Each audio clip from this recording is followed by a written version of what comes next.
Morning car lovers, welcome back. Bobby Freeman here. As you can see, my friends, today we're going to be looking at the Lexus NX, which is, I've always found Lexus to sort of be in their kind of their own little zone. I think they are a premium car, but I've never really considered them to be quite on the level of the Mercedes, BMWs and Audis, just from a kind of a quality point of view. However, my friends, this is the new breed of Lexus, and I'm told, I'm reliably informed, that they've actually they've upped things. They've sort of brought it into the now and the present and made it look very futuristic and super cool. I'm also trying out a new gimbal today, so if it just kind of do something weird and I kind of weirdly go out of screen like that, just bear with me and I will solve the problem as quick as I can. So without further ado, my friends, I say it is drizzling a little bit. I know drizzle doesn't really drizzle doesn't really show up on the camera, but I can assure you I am getting very wet here. So let's crack on and have a look round it and see what it's like. So then, as you can see, it's a pretty cool looking thing. It's still retained the traditional sort of Lexus styling, this kind of really sort of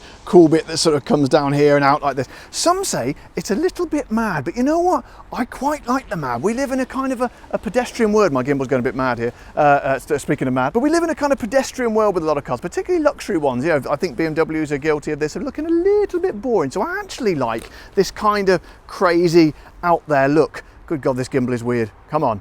There you go, almost. But yeah, I think it really kind of suits it and it makes it nice and unique and kind of stands out. This is a beautiful white colour, as you can see. I don't think it's a pearlescent white. I know they do a pearlescent white on the Lexus, but I don't think this one is. But I love the way it's working. This has got kind of a, what we would call in some brands, a black pack on it. I love a bit of black and striking white on a car. Let's have a look from the side profile here. This is of course a slightly, what I call the slightly smaller SUV, like the Macans and the F-Paces, but it kind of, again, it kind of looks very similar to its older brother, the RX. So I always think that's a really good thing if you can get the smaller version and cheaper version, which basically looks like the bigger version and more expensive version. And as you can see, this one is the F Sport model. We got the F logo here. I don't know what F stands for, but I'm sure it's, you know, very impressive and something fast. And again, I just love the styling here. Look at the way these lines come over like this. It looks like it's moving. It looks like it's moving fast while it stands still. I said that about the F-Pace, didn't I? But I think this is even more so. Beautiful, beautiful styling by these Japanese here. They really know how to do it. As we come around the back, you can see one of the major differences from the last NX, which is the headlights, the rear lights across here. They've kind of connected it with this sort of bit here, which is kind of reminiscent of the Porsche Macan as well there. Got some nice vents down the side here as well. A little bit dirtier than I would have liked, but you know, it's all authentic stuff. And there we go, that's the outside, my friends. I say we crack on and have a look in at Das Boot. So here we go, automatic tailgate, which is very nice. As you can see, it's this is 521 litres in here, which is it's not a bad size really for a car of this size. As I say, it's a smaller SUV. You don't have too much of a load lip down here, which is nice. This one's got nice sort of what do you call it, the boot liner in there. Then you've got a little bit, ooh, a lovely little bit of space down there. Look at that. You could get, what could you get in there? You could get about 3 to 4 large Marrows. I've no idea why I chose Marrow for that explanation. As you can see, this one's storing the charger kit there, and that's a little bag to store it in. You've got a lovely little netted bit at the side. I always like the netted bits at the side. I'm never really sure what you should actually put in there. What have they got in here? Well, that's incredible. This is actually a netted bit at the side, storing another netted bit at the side. Extraordinary. Pop that back in there. On this side, we've got a couple of, we've got one tethering point over here. Do we have another one over there? We've got another tethering point over there for those of you who are fans of tethering points. And I'm pretty sure that's about it as far as the boot's got to offer. A little thing here, which I've no idea what it is, but it's one over there as well. I'm sure someone will tell me, but that, my friends, is the boot. Not a bad place to be. Not quite big enough to get myself into.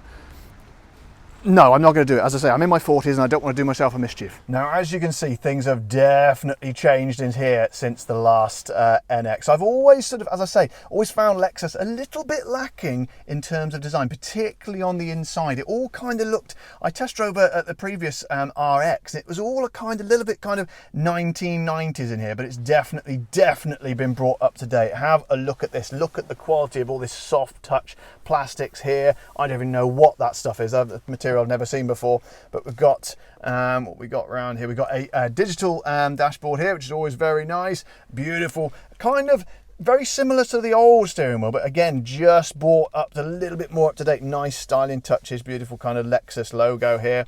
And as you can see over here, an absolutely ginormous, enormous, great big, sort of, what is it? What's another word for enormous? Oh god damn it. An expansive, that's the word I was looking for. Expansive 14-inch screen over there. It says 14 inches, but do you know what? That looks even bigger than 14 to me. I don't even know. I've got nothing to measure 14 against, to be honest. But anyway, whatever I say, it's a very, very big screen. As you can see, you've got all like the controls you're going to need, mostly on the touch screen here. You've got your cooled seats, you've got your heated seats, you've got the heated steering wheel. Heated steering wheel is a very nice option for those cold winter mornings. I sound like an advert, don't I? One thing I do like though, you do still use the air vents manual. I can't bear on things like Teslas where they changed that to on screen. I think that's ridiculous. So excellent. Some things just need to stay manual, so that's really cool. You've also got here one of these cool 360 cameras like I featured on the Land Rover Defender today, which is awesome. And they've also got that same thing on the Land Rover Defender. We flick that and it flicks to a screen which is linked to a camera on the outside. That's a really, really awesome feature, both of those. Absolutely fantastic. And then as we pan down here, we've got the different button here for the different driving modes just over here. A hefty amount of space there. Does that close up? Doesn't close up, I don't think so. No, we've got a normal USB there and then a looks like, what the hell is that? It's not a USB-C, is it? It's I think it is a USB-C. USB-C, normal USB, and the lovely reassuring round 12-volt charger as well. Ooh, push to close. Ah, you can close it up. Excellent. And it has a lovely little warning sign there. How quaint. Then we got the cup holders, my favourite part. I've got a cup to test them with, but they look very space age and cool. Classic kind of Lexus gear stick here. It did fox me a little bit. I couldn't actually get it into drive, first of all, when I tried to do it. You have to kind of, as the arrow button there shows, you have to kind of sort of do a sort of rather than, you'd think you just go backwards like that, but you have to kind of sort of go bloop, a bit of a wobble there, which is quite a bit of a challenge. Well, not a challenge, but certainly made me think. And then different drive modes down here. You can put it into electric mode, auto, or switch all those modes around. We've then got the traction control off if you prefer spending your time in the ditch. And this one here looks like, I'm not 100% sure, I think that one raises the suspension. Then you've got the parking brake here. Let's have a look at the armrest. Ooh, that's a nice armrest. Oh my God, my arm is so rested.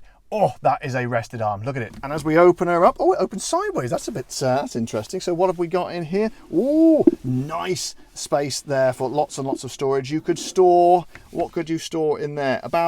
I'd say about 6 thick cut sirloin steaks. Unfortunately, I don't think we have any charging points in there, which is very odd. So nice space. I've also got a little space there which you could put, I don't know, a USB stick, or maybe 2/3 of one finger of a Kit Kat. So that's a bit disappointed about no charging points in there, but you do have them over here. So you do have some.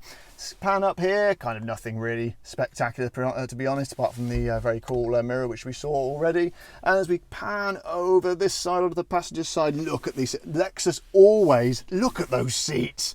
I love them, I love them. I've got the F Sport thing embossed there, but Lexus always do absolutely brilliant seats. So really, really comfortable. And these are the F Sport as well. So as you can see, you've got these perforated bits because it's cooled as well as heated, but very, very cool. Chunky, sporty looking, but also very, very comfortable. So overall, extremely good quality. Very, very pleased with this Lexus. So in the back, apologies, the light is a little bit weird in here today. I'm looking a little bit kind of blown out and blemished, so apologies about that. But generally speaking, a little bit tight, I would say, down here. I'm trying to, this thing seems to have locked onto my face. I don't know why. I'm still losing my grip. There we go. Still getting used to the gimbal. A little bit tight, I'd say. I'm sort of just, my knees are just brushing against the back of the seat there, which is, you know, a little bit disappointing. But, however, as I said, seats are extremely comfortable. Lexus always do comfy seats, and it's a very, very nice and snug place to be. Nice little, armrest here as well on which to rest my arm. Couple of cup holders there. Come on, gimbal, do your work. There we go. Nice couple of cup holders. Again, very nice wide armrest there. I'm not sure if this gimbal is actually better or worse than using it freehand. Have a look in the central console down here, which is very nice. We've got heated rear seats, which is a very rare option in cars. I don't know why the cars don't seem to be able to put heated rear seats in the car. Well, they do now. They're just starting to come through, but I think that's really, really nice. Couple of USB points down there, and again the old-fashioned 12-volt charger. So generally speaking, let's just have a look around in here. It's a lovely, lovely, well-crafted exit option for a sort of a holder for an iPad or something there. It's a lovely, lovely crafted, tiny little window. Little teeny tiny window up there. I've no idea why they put that in there for, but obviously they that must be for people with tiny little eyes. Visibility out the back, not fantastic, but again that's kind of overcome by that awesome feature of the cool screen on the rear view mirror. So all in all, a fantastic and very luxurious place to be, if a little bit snug in the back. So it starts at around £49,000, this car, which is kind of nice because it's slightly less than its rivals and just as nice to drive, I think. I've been driving this thing all morning now, and it's kind of, it's reassuringly kind of big, you know. It feels like a bigger car than it is, and some people might not like that, but I like that. As I say, it kind of feels a little bit like an RX, but as I say, a lot less money. So it's a 2.5 litre hybrid. So the electric motor is good, well, apparently for about, let's just say about 45 miles. In reality, I've got it at about sort of just over 30-ish, but still, that's not too bad. That's like sort of sticking it in electric and sort of going till it actually runs out of juice. But generally speaking, I reckon around the town, I was sort of out on an A road doing that. I think around the town, you probably get a little bit more. And to be honest, 30 miles around the town is, let's face it, that's a hell of a lot, and more than most people are going to do in one sort of urban journey. In terms of poke, it's really, really nice. I think it's going to be more than enough for most people that drive this kind of car. This is going to be a kind of a family car, you know, sort of little sort of school commuter, something like that. And when you've got that, I mean, the 2.5 litre engine on its own is not too bad, but when you boot it down, I'm in traffic at the moment, I can't quite do it, but I did do it a couple of minutes ago. It really gives you a lot of poke when you got that sort of the electric. I love that sort of kind of power surges. Something feels that something kind of unnatural about sort of a combination of an electric motor and a petrol engine. I really, really like it. It's definitely got enough of it. But generally speaking, of course, most people are going to put this in the home charger. So as long as you whack this on overnight, you're going to be good to go by the morning. Handling is a little bit woolly. I mean, this is the R Sport, but I'm sort of weaving along the road now, and you've got a fair bit of body roll in there. So I wouldn't say it's on the level of something like a Porsche Macan. However, it is extraordinarily comfy in a straight line. And let's be honest, I think most people driving this are just going to be driving in a relatively straight line, and I'd be very surprised if anyone's throwing this into the corners. There is a little bit of road noise because, again, I think the kind of the sort of clientele, the customer base, the target market for this are probably looking for sort of comfort and kind of luxury. So there is a tiny bit of road noise, but not as bad. You know, it would be a lot worse if you had bigger wheels and everything. But generally speaking, it's not something I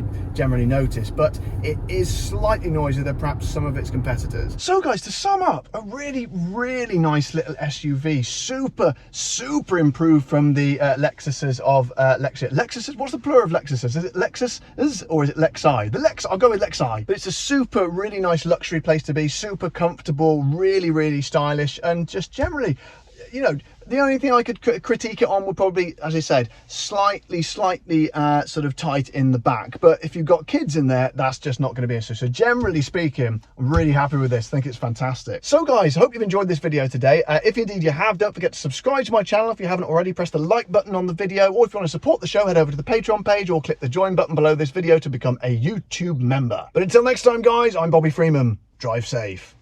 So guys, to sum up, a really, really nice little SUV, super improved from the Lexuses of Lexuses. What's the plural of Lexuses? Is it Lexuses or is it Lexi? The Lex, I'll go with Lexi. But it's a really nice luxury place to be, super comfortable, really, really stylish, and just generally, you know, the only thing I could critique it on would probably, as I said, slightly sort of tight in the back. But if you've got kids in there, that's just not going to be an issue. So generally speaking, I'm really happy with this. I think it's fantastic. So guys, I hope you've enjoyed this video today. If indeed you have, don't forget to subscribe to my channel if you haven't already. Press the like button on the video, or if you want to support the show, head over to the Patreon page or click the join button below this video to become a YouTube member. But until next time, guys, I'm Bobby Freeman. Drive safe.